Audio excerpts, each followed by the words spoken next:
I want to take a look over at gun stocks. They have been performing well. Sturm and Ruger right now up 3.5%. Smith and Wesson up roughly 2%, with Olin up 3.5%. As you can see on your screen, every one of those except for Vista are in the green today and up on this day. Well, gun sales in October actually surged 65% from the same month last year. And many, of course, are now preparing for election-based violence and unrest. We're joined now by Mauro Guillen, Wharton Professor and author of 2030, How Today's Biggest Trends Will Collide and Reshape the Future of Everything. Professor, thank you so much for joining us today. I just listed some stats on those gun sales in just the last month alone, surging 65%. And gun sales throughout this pandemic have been on the rise. What do you think that's going to tell us? What is that telling us, do you think, about what is coming in the next days, perhaps even weeks, as many folks are expecting that there's going to be a delay in election results or some kind of contested election? Well, you put your finger on precisely what the issue is, which is that I don't think we're going to see major episodes of violence or vandalism or looting unless the election is contested and we don't have a clear winner for days or even weeks to come. I think that's really the key.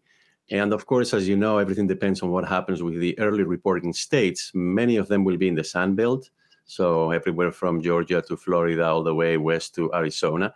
So depending on what happens in the early hours of the night, then we're going to, I think, be in a position to tell whether those gun sales, whether any unrest in the streets, whether any vandalism or looting may become more likely in the next few days.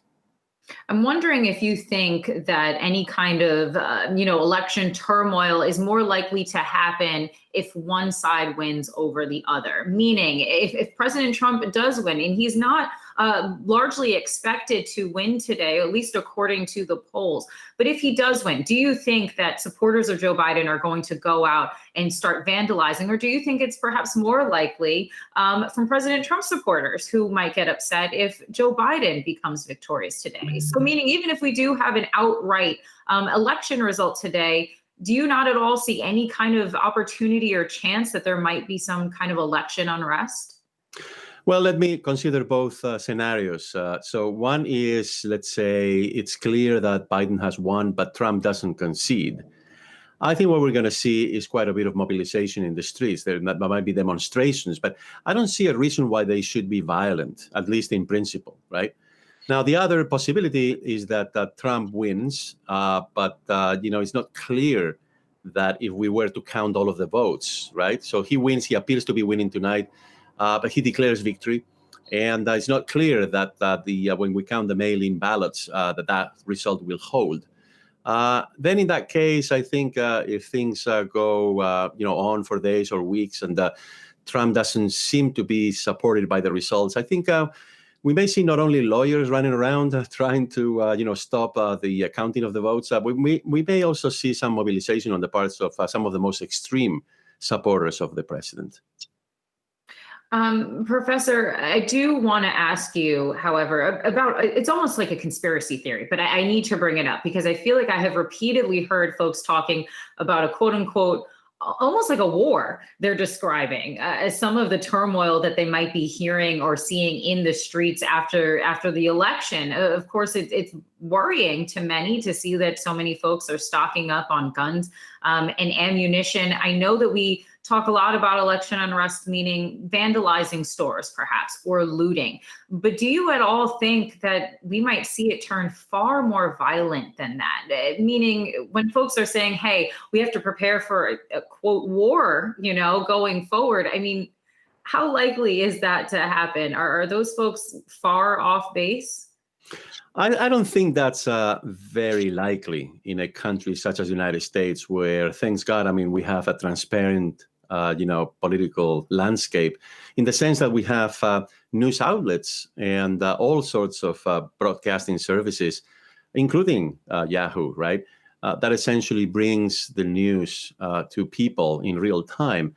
So I think that it's very difficult, that some of those scenes that we've all seen on TV from other countries in the world, where militias take to the streets and somehow, the election outcome gets changed.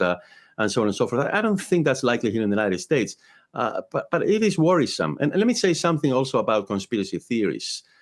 They abound, and of course, social media have made them so easy to diffuse around the country and around the world. But you see, conspiracy theories, at the end of the day, only the people who are conspiring really believe them, right? And nobody else really pays that much attention to them. Now, having said that, they can help mobilize people, as you're saying, out of fear that something may happen. So it's not that they believe the conspiracies, but they do feel that there's something going on. And it is that mobilization potential which could, in the end, bring about some clashes, some violence. But I do believe that here in this country, it might be more of a local nature rather than widespread, problems in terms of violence all throughout the United States. So I'm a little bit optimistic about, what may happen on the violence front. But if you ask me about the stores and the vandalism and the looting, that could happen. And I'm very happy to see that some businesses have taken action, because the first thing they should do is protect their employees and their customers.